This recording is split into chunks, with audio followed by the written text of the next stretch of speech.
Hi ಎಲ್ರಿಗೂ ನಮಸ್ಕಾರ. ನನ್ನ ಹೆಸರು ರಾಘವೇಂದ್ರ. ಇವತ್ತಿನ ವಿಡಿಯೋದಲ್ಲಿ ನಾವು ನೋಡ್ತಾ ಇದ್ದೀವಿ ರಾಯಲ್ ಎನ್ಫೀಲ್ಡ್ನ ಹಿಮಾಲಯನ್ 452. ಸೊ ನಮಗೆಲ್ಲ ಆಫ್ ರೋಡು ಅಥವಾ ಅಡ್ವೆಂಚರ್ ಅಂತ ಹೇಳಿದ್ರೆ ನೆನಪಾಗುವಂತಹ ಮೋಟರ್ ಸೈಕಲ್ ಅಂತ ಹೇಳಿದ್ರೆ ಹಳೆ ಹಿಮಾಲಯನ್ 411. ಸೊ ಅದೇ ಲೆಗೇಸಿನ ಕ್ಯಾರಿ ಫಾರ್ವರ್ಡ್ ಮಾಡೋದಕ್ಕೋಸ್ಕರ ರಾಯಲ್ ಎನ್ಫೀಲ್ಡ್ ಅವರು ಹೊಸ ಹಿಮಾಲಯನ್ 452ನ ರೆಡಿ ಮಾಡಿ ಮಾರ್ಕೆಟ್ಗೆ ಬಿಟ್ಟಿರೋಂಥದ್ದು. ಸೊ ಈ ಒಂದು ಬೈಕ್ನ ಕಂಪ್ನಿಯವರು ಎಷ್ಟು ಟೆಸ್ಟ್ ಮಾಡಿದ್ದಾರೆ ಅಂತ ಹೇಳಿದ್ರೆ ತಮ್ಮೆಲ್ಲ ಟೆಸ್ಟ್ಗಳನ್ನ ಕಂಪ್ಲೀಟ್ ಮಾಡಿದ್ಮೇಲೂ ಕೂಡ ಪ್ರೊಡಕ್ಷನ್ ವೆಹಿಕಲ್ನ ತೊಗೊಂಡು ಚೆನ್ನೈ ಟು ಉಮ್ಲಿಂಗ್ಲಾ ಅಂದರೆ 5446 ಕಿಲೋಮೀಟರ್ ಕಂಟಿನ್ಯೂಸ್ ಆಗಿ ರೈಡ್ ಮಾಡ್ತಾರೆ ಒಂದಷ್ಟು ಬೈಕ್ಸ್ನಿಂದ. ಈ ಟೆಸ್ಟ್ನ ಉದ್ದೇಶ ಏನಾಗಿತ್ತು ಅಂತ ಹೇಳೋದಾದರೆ ಈ ಒಂದು ಮೋಟರ್ ಸೈಕಲ್ ಪ್ರಪಂಚದ ಯಾವುದೇ ಮೂಲೆಗಳಲ್ಲೂ ಕೂಡ ಒಳ್ಳೆ ಪರ್ಫಾರ್ಮೆನ್ಸ್ನ ನೀಡುತ್ತೆ ಅನ್ನೋದನ್ನು ಜನರಿಗೆ ತಿಳಿಸ್ಬೇಕಾಗಿರುತ್ತೆ. ಸೊ ಅದರಿಂದ ಈ ಒಂದು ಟೆಸ್ಟ್ನ ಮುಗಿಸ್ತಾರೆ ಮತ್ತು ಆ ವಿಡಿಯೋನ ಜನರಿಗೆ ತಲುಪಿಸ್ತಾರೆ. ಈ ಒಂದು ಮೋಟರ್ ಸೈಕಲ್ ರಿಲೀಸ್ ಆಗಿದ್ದ ಕೆಲವೇ ದಿನಗಳಲ್ಲಿ ಮ್ಯಾಸಿವ್ ಹಿಟ್ ಆಗುತ್ತೆ, ಎಲ್ಲ ಜನರಿಗೂ ತಲುಪುತ್ತೆ, ಒಳ್ಳೆ ಸೇಲ್ಸ್ ಕೂಡ ಇನ್ಕ್ರೀಸ್ ಆಗುತ್ತೆ.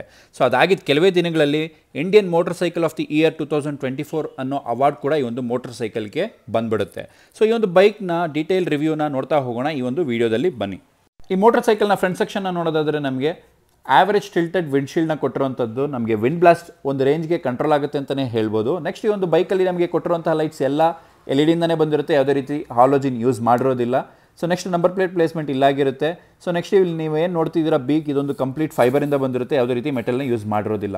ಸೊ ನೆಕ್ಸ್ಟ್ ಈ ಒಂದು ಬೈಕ್ ಸಸ್ಪೆನ್ಷನ್ ಮೇಲೆ ನಮಗೆ ಕವರ್ನ ಹಿಮಾಲಯ ಅಂತ ಬ್ಯಾಜಿಂಗ್ ಹಾಕಿ ಕೊಟ್ಟಿರ್ತಾರೆ. ಸೊ ಅದೊಂದು ಒಳ್ಳೆ ವಿಚಾರ ಅಂತಲೇ ಹೇಳ್ಬೋದು. ಸೊ ನೆಕ್ಸ್ಟ್ ಈ ಒಂದು ಸಸ್ಪೆನ್ಷನ್ ನಮಗೆ ಶೋವಾ ಕಂಪ್ನಿಯಿಂದ ಬಂದಿರುತ್ತೆ. ಶೋವಾ ಕಂಪ್ನಿ ಎಲ್ಲಿ ಯೂಸ್ ಮಾಡ್ತಾರೆ ಅಂತ ಹೇಳೋದಾದರೆ ಆಫ್ ರೋಡ್ ರ್ಯಾಲಿಗಳು ಎಲ್ಲಿ ನಡೆಯುತ್ತೆ ಅಲ್ಲಿ ಯೂಸ್ ಮಾಡ್ತಾರೆ, ಬಿಕಾಸ್ ಅದ್ರದ್ದು ಪರ್ಫಾರ್ಮೆನ್ಸ್ ತುಂಬಾ ಚೆನ್ನಾಗಿರುತ್ತೆ ಅಂತಲೇ ಹೇಳ್ಬೋದು. ಈ ಬೈಕ್ನ ಫ್ರಂಟ್ ವೀಲ್ ಸೈಜ್ನ ನೋಡೋದಾದರೆ 90/90 21 ಇಂಚಸ್ಸಿಂದ ಕೊಟ್ಟಿರ್ತಾರೆ. C8 ಟೈರ್ಸ್ನ ಯೂಸ್ ಮಾಡಿರ್ತಾರೆ. ಸ್ಪೋಕ್ ವೀಲ್ಸ್ ಆಗಿರುತ್ತೆ, ಯಾವುದೇ ರೀತಿ ಅಲಾಯ್ ಯೂಸ್ ಮಾಡಿರೋದಿಲ್ಲ. ಟ್ಯೂಬ್ ಟೈರ್ಸ್ ಆಗಿರುತ್ತೆ, ಯಾವುದೇ ರೀತಿ ಟ್ಯೂಬ್ಲೆಸ್ ಟೈರ್ಸ್ನ ಯೂಸ್ ಮಾಡಿರೋದಿಲ್ಲ. ನೆಕ್ಸ್ಟ್ ಈ ಒಂದು ಬೈಕ್ನ ಫ್ರಂಟ್ ಡಿಸ್ಕ್ ಸೈಜ್ನ ನೋಡೋದಾದರೆ 320 mm ಇಂದ ಕೊಟ್ಟಿರ್ತಾರೆ. ಈ ಮೋಟರ್ ಸೈಕಲ್ನ ರಿಯರ್ ಸಸ್ಪೆನ್ಷನ್ ಅನ್ನು ನೋಡೋದಾದರೆ ಲಿಂಕೇಜ್ ಟೈಪ್ ಮೋನೋಶಾಕ್ ಸಸ್ಪೆನ್ಷನಿಂದ ಕೊಟ್ಟಿರ್ತಾರೆ. ಇಲ್ಲಿ ನೋಡ್ತಿರೋ ಹಾಗೆ ಸೆಂಟರ್ ಆಫ್ ದಿ ಬೈಕಲ್ಲಿ ಇರುವಂಥದ್ದು. ನೆಕ್ಸ್ಟ್ ಇದು ತುಂಬಾ ಅಟ್ರಾಕ್ಟಿವ್ ಆಗಿದೆ, ರೆಸ್ಪಾನ್ಸಿವ್ ಆಗಿ ಕೂಡ ಇದೆ ಅಂತಲೇ ಹೇಳ್ಬೋದು. ಸೊ ಈ ಒಂದು ಬೈಕ್ನ ನೆಕ್ಸ್ಟ್ ಟೈರ್ ಸೈಜ್ನ ನೋಡೋದಾದರೆ ನಮಗೆ 140/80 R17 ಇಂಚಸ್ಸಿಂದ ಬಂದಿರುತ್ತೆ. ಇದು ಕೂಡ C8 ಟೈರ್ಸಿಂದ ಬಂದಿರುತ್ತೆ. ಇದು ಕೂಡ ನಮಗೆ ಟ್ಯೂಬ್ ಟೈರ್ ಆಗಿರುತ್ತೆ, ಯಾವುದೇ ರೀತಿ ಟ್ಯೂಬ್ಲೆಸ್ ಕೊಟ್ಟಿರೋದಿಲ್ಲ ಮತ್ತು ಅಲಾಯ್ ವೀಲ್ ಕೂಡ ಇರೋದಿಲ್ಲ, ಸ್ಪೋಕ್ಸ್ ವೀಲಿಂದ ಬರುತ್ತೆ. ಮತ್ತು ಈ ಬೈಕ್ನ ಡಿಸ್ಕ್ ಸೈಜ್ನ ನೋಡೋದಾದರೆ ರಿಯರ್ ಡಿಸ್ಕ್ ಸೈಜ್ನ ನೋಡೋದಾದರೆ 270 mm ಇಂದ ಬಂದಿರುತ್ತೆ. ಹಿಂದೆಗಡೆ ಟೈರ್ ಸೈಜ್ ತುಂಬಾ ವಿಡ್ತ್ ಇದೆ, ಅದು ತುಂಬಾ ಆಫ್ ರೋಡ್ಗೆ ಹೆಲ್ಪ್ಫುಲ್ ಆಗುತ್ತೆ ಅಂತಲೇ ಹೇಳ್ಬೋದು. ಇಲ್ಲಿ ನೋಡ್ತಿರೋ ಹಾಗೆ ತುಂಬ ಚೆನ್ನಾಗಿ ಕಾಣಿಸ್ತಿದೆ ಕೂಡ. ಸೊ ಈ ಬೈಕ್ನ ಹಿಂದೆಗಡೆ ಲುಕ್ ಹೇಗಿರುತ್ತೆ ಅನ್ನೋದಾದರೆ ಹೀಗೆ ಕಾಣಿಸುತ್ತೆ. ಸೊ ಇದಕ್ಕೆ ನಮಗೆ ಟೈಲ್ ಲ್ಯಾಂಪ್ ಇರೋದಿಲ್ಲ, ಇಂಡಿಕೇಟರ್ಸಲ್ಲೇ ಟೈಲ್ ಲ್ಯಾಂಪು ಬಂದುಬಿಟ್ಟಿರುತ್ತೆ. ಈ ಮೋಟರ್ ಸೈಕಲ್ನ ಇಂಜಿನ್ ಸ್ಪೆಸಿಫಿಕೇಷನ್ಸ್ನ ನೋಡೋದಾದರೆ ನಮಗೆ ಇದು 452 cc ಇಂದ ಬಂದಿರುವಂಥದ್ದು. ಇಂಜಿನ್ ಟೈಪ್ ನಮಗೆ liquid cooled single cylinder 4 valves ಡ್ಯೂ HC ಇಂದ ಬಂದಿರುತ್ತೆ. ಸೊ ರಾಯಲ್ ಎನ್ಫೀಲ್ಡಲ್ಲೇ ಮೊದಲನೇ ಬಾರಿಗೆ ಲಿಕ್ವಿಡ್ ಕೂಲ್ಡ್ ಇಂಜಿನ್ನ ಇದೇ ಬೈಕಿಗೆ ಯೂಸ್ ಮಾಡಿರುವಂಥದ್ದು. ಸೊ ನೆಕ್ಸ್ಟ್ BHPನ ನೋಡೋದಾದರೆ ನಮಗೆ ಇದು 40.02 PS at 8000 RPM ಇಂದ ಬರುತ್ತೆ. ಸೊ 40 BHP ಒಂದು ಅಡ್ವೆಂಚರ್ ಅಥವಾ ಆಫ್ ರೋಡ್ ಬೈಕಿಗೆ ಅಂತ ಹೇಳಿದ್ರೆ ತುಂಬಾ ಅಂತ ಹೇಳ್ಬೋದು. ಇದೇ ಬೇಕಾಗಿದ್ದು ನಮಗೆ ಹಳೆ ಹಿಮಾಲಯನ್ಗೂ ಹೊಸ ಹಿಮಾಲಯನ್ಗೂ. ಸೊ ನೆಕ್ಸ್ಟ್ ನಮಗೆ ಟಾರ್ಕ್ನ ನೋಡೋದಾದರೆ ಅದು ಕೂಡ ನಮಗೆ 40 Nm at 5500 RPM ಇಂದ ಕೊಟ್ಟಿರುವಂಥದ್ದು. ಟಾರ್ಕು ಕೂಡ ತುಂಬಾ ಸ್ಟ್ರಾಂಗ್ ಆಗಿ ಕೊಟ್ಟಿರುವಂಥದ್ದು ಈ ಒಂದು ಬೈಕಿಗೆ. ಸೊ ನೆಕ್ಸ್ಟ್ ಈ ಒಂದು ಬೈಕಲ್ಲಿ ನಮಗೆ 6 ಗೇರ್ ಸಿಗುತ್ತೆ. ಸೊ ಕ್ಲಚ್ ನಮಗೆ ವೆಟ್ ಮಲ್ಟಿಪ್ಲೇಟ್ ಕ್ಲಚ್ಚಿಂದ ಬಂದಿರುತ್ತೆ. ಪೆಟ್ರೋಲ್ ಟ್ಯಾಂಕ್ ಕೆಪಾಸಿಟಿ ಅಥವಾ ಫ್ಯೂಲ್ ಟ್ಯಾಂಕ್ ಕೆಪಾಸಿಟಿನ ನೋಡೋದಾದರೆ 17 ಲೀಟರ್ ಅಂತಲೇ ಹೇಳ್ಬೋದು ಈ ಒಂದು ಬೈಕಲ್ಲಿ. ಸೊ ನಮಗೆ ರಿಸರ್ವ್ ಕೆಪಾಸಿಟಿ ಬಂದು 3.4 ಲೀಟರ್ ಆಗಿರುತ್ತೆ. ಆಯಿಲ್ ಕೆಪಾಸಿಟಿ ಬಂದು ಈ ಒಂದು ಬೈಕಿಗೆ 2.3 ಲೀಟರ್ ಆಗಿರುತ್ತೆ. ಅಂದರೆ ಒಂದು ಪ್ರತಿ ಸತಿ ನೀವು ಆಯಿಲ್ ಚೇಂಜ್ ಮಾಡಿಸ್ಬೇಕು ಅಂತ ಹೇಳಿದ್ರೆ 2.3 ಲೀಟ್ರಷ್ಟು ಆಯಿಲ್ನ ಚೇಂಜ್ ಮಾಡಿಸ್ಬೇಕಾಗುತ್ತೆ ಈ ಒಂದು ಬೈಕಿಗೆ. ಸೊ ನೆಕ್ಸ್ಟ್ ಈ ಒಂದು ಬೈಕಲ್ಲಿ ಸೆಲ್ಫ್ ಸ್ಟಾರ್ಟ್ ಅಷ್ಟೇ ಇರುತ್ತೆ, ಕಿಕ್ಕರ್ ಕೊಟ್ಟಿರೋದಿಲ್ಲ. ಕೂಲೆಂಟ್ ಇಲ್ಲಿ ನಮಗೆ ಪ್ಲಾಸ್ಟಿಕ್ ಕವರಿಂದ ಕವರ್ ಆಗಿರುವಂಥದ್ದು. ಸೊ ನೆಕ್ಸ್ಟ್ ಇದಕ್ಕೆ ಸಿಂಗಲ್ ಹಾರ್ನ ಕೊಟ್ಟಿರ್ತಾರೆ, ಯಾವುದೇ ರೀತಿ ಡಬಲ್ ಹಾರ್ನ ಕೊಟ್ಟಿರೋದಿಲ್ಲ. ಅದ್ರ ಕೆಳಗಡೆ ನೀವು ಸೈಲೆನ್ಸರ್ನ ಕವರ್ ಆಗೋಕ್ಕೆ ಬ್ಯಾಶ್ ಪ್ಲೇಟ್ ಅಥವಾ ಸೆಮಿ ಬ್ಯಾಶ್ ಪ್ಲೇಟ್ ಅನ್ನೋದು ಮೆಟಲಲ್ಲಿ ಬಂದಿರುವಂಥದ್ದು. ಅದ್ರ ಪಕ್ಕದಲ್ಲಿ ಪ್ಲಾಸ್ಟಿಕ್ ಬಂದಿರುತ್ತೆ. ಇದನ್ನು ನೀವು ಆಫ್ಟರ್ ಮಾರ್ಕೆಟ್ ನೀವು ಚೇಂಜ್ ಕೂಡ ಮಾಡ್ಕೊಬೋದು ಫುಲ್ಲಿ ಮೆಟಲ್ ಆಗಿ. ಸೊ ಈ ಒಂದು ಮೋಟರ್ ಸೈಕಲಲ್ಲಿ ಸೈಲೆನ್ಸರ್ನ ತುಂಬಾ ಕಾಂಪ್ಯಾಕ್ಟ್ ಆಗಿ ಕೊಟ್ಟಿರುವಂಥದ್ದು, ತುಂಬಾ ಅಟ್ರಾಕ್ಟಿವ್ ಆಗಿದೆ ಅಂತಲೂ ಕೂಡ ಹೇಳ್ಬೋದು ಈ ಒಂದು ಬೈಕಲ್ಲಿ. ಆಗಲೇ ಹೇಳಿದಾಗೆ ಒಂದು ಬೈಕ್ನ ಫ್ರಂಟ್ ಸಸ್ಪೆನ್ಷನ್ ನಮಗೆ ಅಪ್ಸೈಡ್ ಡೌನ್ ಫೋಕ್ ಶೋ ಸಸ್ಪೆನ್ಷನಿಂದ ಕೊಟ್ಟಿರೋಂಥದ್ದು ತುಂಬಾ ರೆಸ್ಪಾನ್ಸಿವ್ ಆಗಿದೆ ಅಂತಲೇ ಹೇಳ್ಬೋದು ಸಸ್ಪೆನ್ಷನ್ನು. ಸೊ ನೆಕ್ಸ್ಟ್ ಈ ಒಂದು ಬೈಕಲ್ಲಿ ನಮಗೆ ಇನ್ಸ್ಟ್ರೂಮೆಂಟ್ ಆ್ಯಂಡ್ ಕನ್ಸೋಲ್ನ ನೋಡೋದಾದರೆ ತುಂಬಾ ಡಿಜಿಟಲ್ ಅಂದರೆ ಕಂಪ್ಲೀಟ್ ಡಿಜಿಟಲ್ ಅಂತಲೇ ಹೇಳ್ಬೋದು. ಕಾರ್ಗಳಲ್ಲಿ ಹೇಗಿರುತ್ತೆ ಹಾಕಿಕೊಟ್ಟಿರೋಂಥದ್ದು, ನೀವು ಲೊಕೇಶನ್ ಕೂಡ ಮ್ಯಾಪ್ನ ಹಾಕ್ಕೊಂಡು ಹೋಗ್ಬೋದು ಈ ಒಂದು ಬೈಕಲ್ಲಿ. ಕಾರ್ಗಳಲ್ಲಿ ಹೇಗೆ ಹಾಕೋತೀವಿ ಹಾಗೆ. ಸೊ ಇಲ್ಲಿ ನೀವು ನೋಡ್ತಿರೋ ಹಾಗೆ ಇದು ಫುಲ್ಲಿ ಡಿಜಿಟಲ್ ಆಗಿರುತ್ತೆ. ನಿಮಗೆ ಪ್ರತಿಯೊಂದು ಇನ್ಫಾರ್ಮೇಷನ್ಸ್ ಕೂಡ ಈ ಒಂದು ಡಿಜಿಟಲ್ ಕನ್ಸೋಲ್ ಅಥವಾ ಇನ್ಸ್ಟ್ರುಮೆಂಟಲ್ ಕನ್ಸೋಲಲ್ಲಿ ಬರುವಂಥದ್ದು. ಸೊ ನೀವು ಇದನ್ನು ಹ್ಯಾಂಡಲ್ ಮಾಡಬೇಕು ಅಂತ ಹೇಳೋದಾದರೆ ಅದಕ್ಕೆ ಜಾಯ್ಸ್ಟಿಕ್ ಕೊಟ್ಟಿರೋಂಥದ್ದು. ಇಲ್ಲಿ ನೋಡ್ತಿರೋ ಹಾಗೆ ಇಲ್ಲಿ ಜಾಯ್ಸ್ಟಿಕ್ನ ಕಂಟ್ರೋಲ್ ಮಾಡಬೇಕಾಗುತ್ತೆ. ಸೊ ಇದನ್ನು ನೀವು ಅಪ್ಲಿಕೇಶನ್ನ ಇನ್ಸ್ಟಾಲ್ ಮಾಡ್ಕೊಬೇಕು ಫೋನಲ್ಲಿ. ನೆಕ್ಸ್ಟ್ ಅಲ್ಲಿ ಒಂದು ನಂಬರ್ ಸ್ಕ್ಯಾನ್ ಮಾಡ್ಕೊಬೇಕು ಫೋನಿಂದ, ಆವಾಗ ನೀವು ಕನೆಕ್ಟ್ ಮಾಡ್ಕೊಬೋದು ನಿಮ್ಮ ಫೋನ್ಗಳಲ್ಲಿ. iOS ಮತ್ತು ಆಂಡ್ರಾಯ್ಡ್ ಎರಡೂ ಕೂಡ ಸಪೋರ್ಟ್ ಆಗುವಂಥದ್ದು. ಸೊ ನೆಕ್ಸ್ಟ್ ಇಲ್ಲಿ ಕೊಟ್ಟಿರೋಂಥ ಎಲ್ಲ ಸ್ವಿಚ್ ಕೂಡ ಒಳ್ಳೆ ಪ್ರೀಮಿಯಮಿಂದನೇ ಬಂದಿರೋಂಥದ್ದು. ಯಾವುದೇ ರೀತಿ ನಿಮಗೆ ಲೋ ಕ್ವಾಲಿಟಿ ಫೀಲ್ ಆಗೋದಿಲ್ಲ. ಪ್ರತಿಯೊಂದು ಎರ್ಗಾನಮಿಕ್ಸ್ ಕೂಡ ತುಂಬಾ ಕ್ವಾಲಿಟಿಯಿಂದನೇ ಬಂದಿರೋದು ಅಂತಲೇ ಹೇಳ್ಬೋದು. ನೆಕ್ಸ್ಟ್ ಒಂದು ಬೈಕಲ್ಲಿ ಹಜಾರ್ಡ್ ಲೈಟ್ ಕೂಡ ಕೊಟ್ಟಿರೋಂಥದ್ದು. ಒಂದೇ ಸತಿ 4 ಹಜಾರ್ಡ್ ಲೈಟ್ಗಳು ಆನ್ ಆಗುತ್ತೆ. ಗಾಡಿ ಆಫ್ ಆದ್ರೂ ಆನ್ ಆಗಿರುತ್ತೆ. ಫ್ಯೂಲ್ ಟ್ಯಾಂಕ್ ಕ್ಯಾಪ್ ಕೂಡ ನೋಡ್ಬೋದು ಇಲ್ಲಿ ನೀವು, ತುಂಬಾ ಚೆನ್ನಾಗಿದೆ ಅಂತಲೇ ಹೇಳ್ಬೋದು. ನೆಕ್ಸ್ಟ್ ಇದ್ರ ಮೇಲೆ ಟ್ಯಾಂಕ್ ಮೇಲೆ ನಮಗೆ ಹಿಮಾಲಯನ್ ಅಥವಾ ರಾಯಲ್ ಎನ್ಫೀಲ್ಡ್ E20 ಅನ್ನೋದನ್ನ ಬ್ಯಾಡ್ಜಿಂಗ್ ಮಾಡಿರೋಂಥದ್ದು. ಸೊ ನೀವು ಟ್ಯಾಂಕ್ನ ನೋಡಿದ್ರೆ ನಿಮಗೆ ಒಂದು ಗೂಳಿ ಮುಖದ ಹಾಗೆ ಶೇಪ್ ಕಾಣಿಸುತ್ತೆ. ಸೊ ನೆಕ್ಸ್ಟ್ ನೀವು ಸೀಟ್ನ ನೋಡೋದಾದರೆ 825 mm ಇಂದ 845 mm ವರೆಗೂ ನೀವು ಹೈಟ್ನ ಇಂಕ್ರೀಸು ಮಾಡ್ಕೊಬೋದು. ಸೊ ತುಂಬಾ ಸಾಫ್ಟ್ ಆಗಿದೆ ಅಂತಲೇ ಹೇಳ್ಬೋದು. ಹಿಂದಗಡೆ ಸೀಟ್ ಕೂಡ ಅಷ್ಟೇ, ಮುಂದಗಡೆ ಸೀಟ್ ಕೂಡ ಅಷ್ಟೇ. ಸೊ ನೆಕ್ಸ್ಟ್ ನೀವು ಇಲ್ಲಿ ರ್ಯಾಕ್ ನೋಡ್ತಿರ್ಬೋದು. ನಮಗೆ ಗಾಡಿ ತೊಗೊಂಡ್ರೆ ಜೊತೆಗೆ ಕೊಡ್ತಾರೆ, ಯಾವುದೇ ಅಡಿಷ್ನಲ್ ಆಗಿ ಹಾಕ್ಸ್ಕೊಳ್ಳೋ ಅವಶ್ಯಕತೆ ಇಲ್ಲ. ಸೊ ನೆಕ್ಸ್ಟ್ ಹಿಂದೆಗಡೆ ಲುಕ್ನ ನೋಡೋದಾದರೆ ನಿಮಗೆ ತುಂಬ ಡೀಸೆಂಟಾಗಿ ತುಂಬಾ ಅಟ್ರಾಕ್ಟಿವ್ ಆಗಿದೆ ಅಂತಲೇ ಹೇಳ್ಬೋದು. ಟೈಲ್ ಲ್ಯಾಂಪ್ ಕೊಟ್ಟಿರೋದಿಲ್ಲ. ಸೊ ನಂಬರ್ ಪ್ಲೇಟ್ ಪ್ಲೇಸ್ಮೆಂಟ್ ಇಲ್ಲ ಆಗಿರುತ್ತೆ. ಸೊ ಇಲ್ಲೊಂದು ನಿಮಗೆ ರಿಫ್ಲೆಕ್ಟರ್ನ ಕೊಟ್ಟಿರುವಂಥದ್ದು.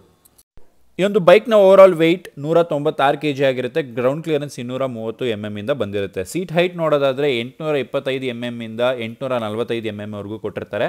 ಸೊ ಇಲ್ಲಿ ಕುತ್ಕೊಂಡಿರುವಂತಹ ವ್ಯಕ್ತಿ 5.5 ಅಡಿ ವ್ಯಕ್ತಿ ಆಗಿರ್ತಾರೆ. ಸೊ ಆದರೂ ಅವ್ರಿಗೆ 825 ಸೀಟ್ ಹೈಟು ತುಂಬಾ ಕಂಫರ್ಟಬಲ್ ಆಗಿದೆ ಅಂತಲೇ ಹೇಳ್ಬೋದು. ನೀವು ನೋಡ್ತಿರೋ ಹಾಗೆ ಹಳೆ ಹಿಮಾಲಯನ ಒಂದು ಚಿಕ್ಕ ಡಿಸೈನ್ ಕೂಡ ಈ ಒಂದು ಬೈಕಲ್ಲಿ ನಮಗೆ ನೋಡೋಕ್ಕೆ ಸಿಗಲ್ಲ. ಕಂಪ್ಲೀಟಾಗಿ ಚೇಂಜ್ ಮಾಡಿರುವಂಥದ್ದು. ಇಂಜಿನ್ನು, ಎರ್ಗಾನಮಿಕ್ಸ್ ಪ್ರತಿಯೊಂದು ಕೂಡ ಕಂಪ್ಲೀಟಾಗಿ ಚೇಂಜ್ ಮಾಡಿರುವಂಥದ್ದು. ಸೊ ಇಲ್ಲಿ ನೋಡ್ತಿರೋ ಹಾಗೆ ಎರ್ಗಾನಮಿಕ್ಸ್ ತುಂಬಾ ಪ್ರೀಮಿಯಮ್ ಆಗಿದೆ ಅಂತಲೇ ಹೇಳ್ಬೋದು. ಇಂಜಿನ್ ಮೇಲೆ ರಾಯಲ್ ಎನ್ಫೀಲ್ಡ್ ಆಗಲಿ, ಮತ್ತು ಈ ಗೇರ್ ಲಿವರ್ ಆಗಲಿ, ಮತ್ತು ಫುಟ್ ರೆಸ್ಟ್ ಆಗಲಿ. ಫುಟ್ ರೆಸ್ಟ್ ನೋಡ್ತಿರ್ಬೋದು. ನಿಮಗೆ ಒಂದು ಆಫ್ ರೋಡ್ಗೆ ಹೇಗೆ ಬೇಕು ಆ ರಬ್ಬರನ್ನ ತೆಗೆದ್ರೆ ನೀವು ಆಫ್ ರೋಡ್ಗೆ ಹೇಗೆ ಬೇಕು ಹಾಗೆ ಕನ್ವರ್ಟ್ ಮಾಡ್ಕೊಳ್ಳೋ ಆಪ್ಷನ್ಸ್ನ ಕೊಟ್ಟಿರುವಂಥದ್ದು.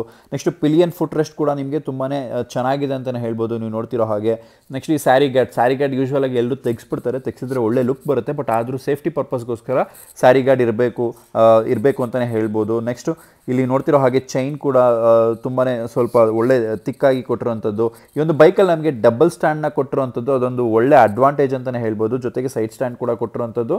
ಎರಡೂ ಕೂಡ ಒಳ್ಳೆ ಕ್ವಾಲಿಟಿಯಿಂದ ಕೊಟ್ಟಿರುವಂಥದ್ದು. ಯಾವುದೇ ರೀತಿ ಬೆಂಡ್ ಆಗುತ್ತೆ ಅನ್ನೋ ಭಯ ಇರೋದಿಲ್ಲ ನಿಮಗೆ. ಈ ಒಂದು ಮೋಟರ್ ಸೈಕಲ್ನ ಟಾಪ್ ಸ್ಪೀಡನ್ನು ನೋಡೋದಾದರೆ 164 km/h ಅಂತಲೇ ಹೇಳ್ಬೋದು. ನೆಕ್ಸ್ಟ್ ಈ ಒಂದು ಬೈಕ್ನ ಮೈಲೇಜನ್ನು ನೋಡೋದಾದರೆ 30 km/L ಅಂತಲೇ ಹೇಳ್ಬೋದು. ಈ ಮೋಟರ್ ಸೈಕಲ್ನ ಎಕ್ಸಾಸ್ಟ್ ನೋಡ್ಕೊಂಬರೋಣ ಬನ್ನಿ.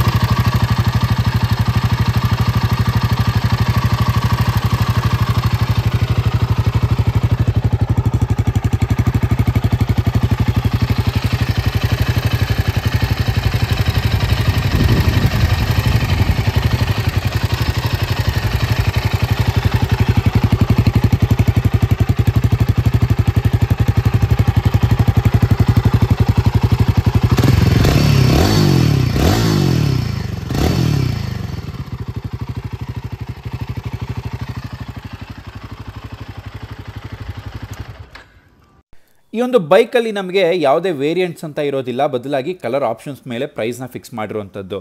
ಸೊ ಯಾವುದು ಎಷ್ಟು ಪ್ರೈಸು ಅಂತ ನೋಡೋದಾದರೆ ಖಾಜಾ ಬ್ರೌನ್ 3,68,000 ರೂಪಾಯಿ ಆಗಿರುತ್ತೆ on road price. Slate Himalayan salt ಅಥವಾ ಬ್ಲೂ ಬೈಕ್ 3,73,000 ರೂಪಾಯಿ ಆಗಿರುತ್ತೆ. ಕ್ಯಾಮೆಟ್ ವೈಟ್ 3,78,000 ರೂಪಾಯಿ ಆಗಿರುತ್ತೆ. ಹ್ಯಾನ್ಲೆ ಬ್ಲ್ಯಾಕ್ 3,84,000 ರೂಪಾಯಿ ಆಗಿರುತ್ತೆ. ಸೊ ನೆಕ್ಸ್ಟ್ ಸರ್ವಿಸ್ ಶೆಡ್ಯೂಲ್ನ ನೋಡೋದಾದರೆ ಮೊದಲನೇ 500 ಕಿಲೋಮೀಟರ್ ಅಥವಾ 1.5 ತಿಂಗಳೊಳಗಡೆ ಫಸ್ಟ್ ಸರ್ವಿಸ್ ಆಗಬೇಕು. ಸೆಕೆಂಡ್ ಸರ್ವಿಸ್ ಅಂತ ನೋಡೋದಾದರೆ 5,000 ಕಿಲೋಮೀಟರ್ ಅಥವಾ 6 ತಿಂಗಳೊಳಗಡೆ ಸೆಕೆಂಡ್ ಸರ್ವಿಸ್ ಆಗಬೇಕಾಗಿರುತ್ತೆ. ಸೊ ನೆಕ್ಸ್ಟ್ ಈ ಒಂದು ಬೈಕ್ ನಿಮಗೆ ಬುಕ್ ಮಾಡಿದ ಕೆಲವೇ ದಿನಗಳಲ್ಲಿ ಡೆಲಿವರಿ ಕೊಡ್ತೀನಿ ಅಂತ ಹೇಳ್ತಾ ಇದ್ರು ಶೋರೂಮಲ್ಲಿ, ಎಲೆಕ್ಟ್ರಾನಿಕ್ ಸಿಟಿ ಶೋರೂಮ್ನಲ್ಲಿ ವಿಚಾರಿಸಿದಾಗ. ಯಾಕಂತ ಹೇಳಿದ್ರೆ ಗಾಡಿ ಆಲ್ರೆಡಿ ಸ್ಟಾಕ್ ಇದೆ ಅಂತ ಹೇಳಿದ್ರು. ಸೊ ನಿಮ್ಮ ಹತ್ತಿರದ ಶೋರೂಮಲ್ಲಿ ವಿಚಾರಿಸ್ಕೊಳ್ಳಿ ಗಾಡಿ ಹೇಗೆ ಯಾವಾಗ ಡೆಲಿವರಿ ಸಿಗುತ್ತೆ ಅಂತ ಹೇಳಿ. ಸೊ ನೆಕ್ಸ್ಟ್ ಇದಿಷ್ಟು ಈ ಒಂದು ಬೈಕ್ನ ಮಾಹಿತಿ ಆಗಿರುತ್ತೆ. ಇನ್ನು ಯಾವುದೇ ಮಾಹಿತಿ ಬೇಕಾಗಿದ್ದರೂ ನಿಮಗೆ ಕಮೆಂಟ್ ಸೆಕ್ಷನಲ್ಲಿ ತಿಳಿಸಿ, ಅದ್ರ ಬಗ್ಗೆ ನಾವು ಮಾಹಿತಿನ ವಾಪಸ್ ನಿಮಗೆ ಕೊಡ್ತೀವಿ ಅಂತ ಹೇಳ್ತಾ ಈ ವಿಡಿಯೋನ ಇಲ್ಲೇ ಮುಗಿಸ್ತಾ ಇದ್ದೀವಿ. ಈ ವಿಡಿಯೋ ಇಷ್ಟ ಆಗಿದ್ದರೆ ದಯವಿಟ್ಟು ಲೈಕ್ ಮಾಡಿ, ಸಬ್ಸ್ಕ್ರೈಬ್ ಮಾಡಿ, ಶೇರ್ ಮಾಡಿ ಅಂತ ಹೇಳ್ತಾ ಟೇಕ್ ಕೇರ್, ಬಾಯ್ ಬಾಯ್. ಸಿಗೋಣ ನೆಕ್ಸ್ಟ್ ವಿಡಿಯೋದಲ್ಲಿ.